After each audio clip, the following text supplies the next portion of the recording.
Les 4 vérités, suite. Caroline Roux reçoit maintenant Nicolas B. Oui, c'est le secrétaire général du Front National. Sa candidate a choisi l'offensive hier soir, ciblant Hollande Junior, le candidat qui défend les intérêts privés. Emmanuel Macron, qui a fait de Marine Le Pen la prêtresse de la peur et un parasite. Ambiance.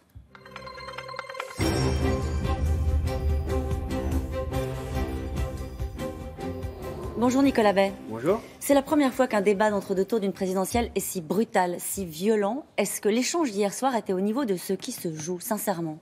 Ah oui, je crois. Il y avait bien sûr des échanges qui ont été virulents, mais c'est normal parce que c'est deux projets de société qui sont totalement antagonistes. Habituellement, on avait le petit balancier entre la droite et la gauche. Ils étaient au fond d'accord à peu près sur tout.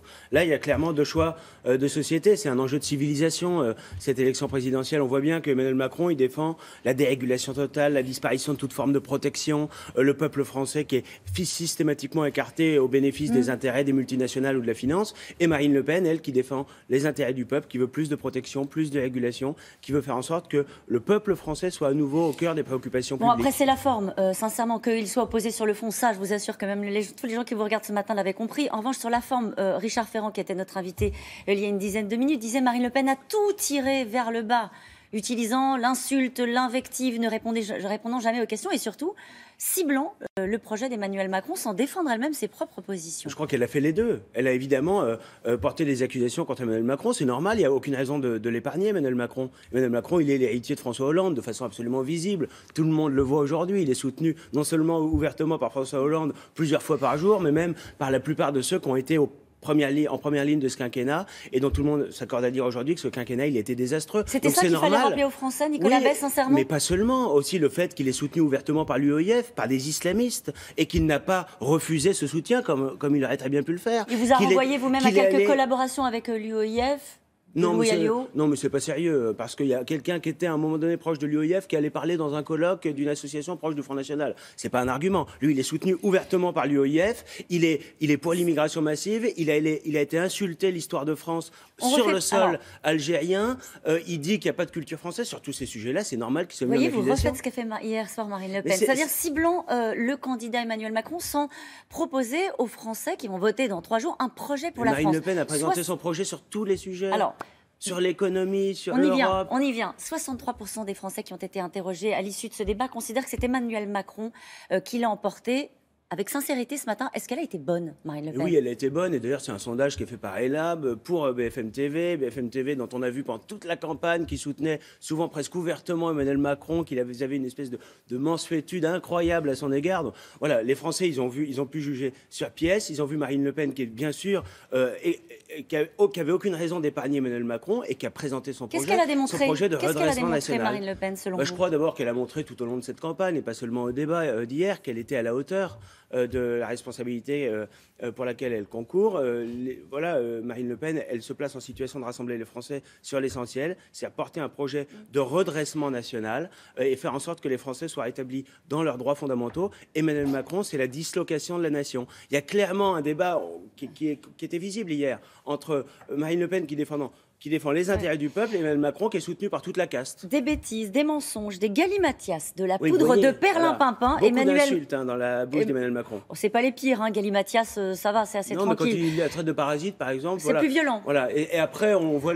ses partisans qui donnent des leçons sur les plateaux. Voilà, ça fait un peu sourire. Vous l'avez trouvé trop agressif, Emmanuel Macron ? Emmanuel Macron, je trouve qu'il n'était pas assez sur le fond. Il était uniquement dans des petites polémiques. Il essayait souvent, avec beaucoup de flou, de défendre non pas son projet, mais finalement d'essayer de culpabiliser les Français, de culpabiliser ceux qui votent pour Marine Le Pen et d'être beaucoup dans la leçon de morale. Voilà. Et ça, c'est ce que je crois les Français ne supportent plus. On a vu beaucoup Marine Le Pen dans ses fiches. C'est pas grave d'arriver avec des dossiers sur un plateau de télévision, mais il y a eu pas mal d'imprécisions au cours de ce débat. Est-ce que vous reconnaissez quelques erreurs, on va dire certains considèrent que ce sont des mensonges, quelques erreurs, notamment sur du chiffrage, par exemple. Non, c'est inexact. Ah bon? Ce qu'a dit Emmanuel Macron était faux. Je vous donne un exemple. Par exemple, sur la vente par exemple, de SFR, c'est bien lui qui a donné le feu vert que ne voulait pas donner son prédécesseur Arnaud Montebourg, même si effectivement la vente n'est pas intervenue au moment où lui était Mais ministre. par exemple, quand on veut être président de la République et qu'on se trompe de 3 milliards, un peu plus même, sur la contribution nette de la France à l'Union européenne, elle dit que c'est 9 milliards. Il s'avère que c'est 4,5 milliards. Vous savez Non, que depuis c'est hier pas- soir, tout le monde fait du Non. fact-checking pour l'année 2015. C'est inexact. Nous versons 21 milliards d'euros à l'Union européenne chaque année. Nous sommes ce qu'on appelle un contributeur déficitaire. On récupère un peu plus de 13 milliards d'euros. Donc c'est environ, voilà, c'est 8 milliards à peu près. Donc non, elle avait parfaitement raison. Après, Sur l'euro, elle a eu raison aussi. oui, mais je crois que sur l'euro... Ah, vous croyez? il y a Ça, un c'est quand vrai même plus sujet de fond. compliqué. Non, mais il y a un vrai sujet de fond, c'est est-ce qu'on a une monnaie qui sert nos intérêts, qui est un outil au service de l'économie, ou est-ce qu'on a, comme aujourd'hui, une monnaie qui sert les intérêts de l'Allemagne au détriment de la plupart des 18 autres pays de la zone? Allez, on est à 3 jours d'un vote. Sincèrement, Nicolas Bay, est-ce qu'elle ne s'est pas trompée hier soir sur l'euro? Ce serait pas si grave, ça arrive à tout le monde. Lorsqu'elle dit que l'écu était utilisé pour des échanges commerciaux, c'est vrai. alors qu'il suffit juste de se tourner un petit peu vers le passé et reprendre nos livres d'histoire, c'était un panier monétaire, ça C'est n'a ça. jamais servi Non, mais pour les entreprises, l'écu, vous le savez. L'écu, c'est une monnaie commune.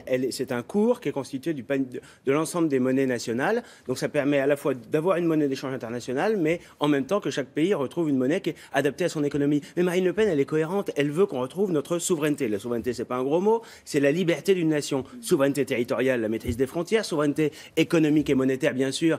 Aussi, pas seulement pour la monnaie, aussi pour faire du patriotisme économique, pour lutter contre la concurrence déloyale, et puis la souveraineté législative, parce qu'aujourd'hui, nos lois votées à l'Assemblée, pour l'immense majorité d'entre elles, c'est des simples transpositions de directives européennes Alors, qui sont pendues par des commissaires européens que personne ne connaît et qui n'ont pas de légitimité. est-ce que c'est un atout dans votre projet, cette partie-là de votre programme sur l'euro?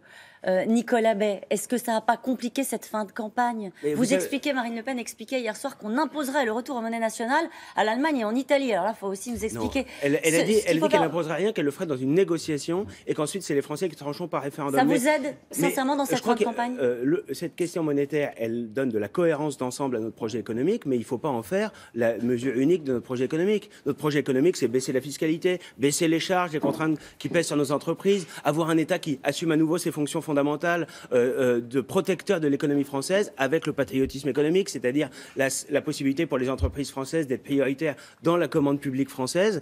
Donc voilà, avoir un État qui assume à la fois toutes ses fonctions et en même temps qui laisse respirer l'économie française, c'est le projet de Marine Le Pen. Est-ce C'est qu'à votre beaucoup plus avis, large que les simples questions monétaires. Bon, est-ce que, à votre avis, ce débat a changé le rapport de force à quelques jours du vote? Ça, c'est aux Français d'en décider, mais je crois en tout cas que Emmanuel Macron est apparu pour ce qu'il est, le candidat de la finance internationale, le candidat du communautarisme, le candidat qui va aller encore plus loin dans l'Union européenne, encore plus loin dans l'immigration. Ça fait partie des angles morts de sa campagne. On voit bien que c'est des sujets absolument essentiels dont il ne parle jamais. Il parle jamais de la lutte contre le terrorisme. Il n'a pas de programme sur le sujet. Il parle jamais de la lutte contre le communautarisme. Il est soutenu par l'UOIF et il veut pas rétablir les frontières. Il est allé féliciter Mme Merkel d'avoir accueilli 1 500 000 migrants. Vous avez regardé les sondages, il y a un sondage qui fait une projection sur les législatives et qui vous donne entre 15 à 25 députés. Ce serait une déception? Honnêtement, faire un sondage sur le deuxième tour des législatives sans connaître la configuration des législatives avant même le deuxième tour de la présidentielle, scientifiquement, c'est pas sérieux. Merci beaucoup, Nicolas Bay. C'est à vous, William. Merci.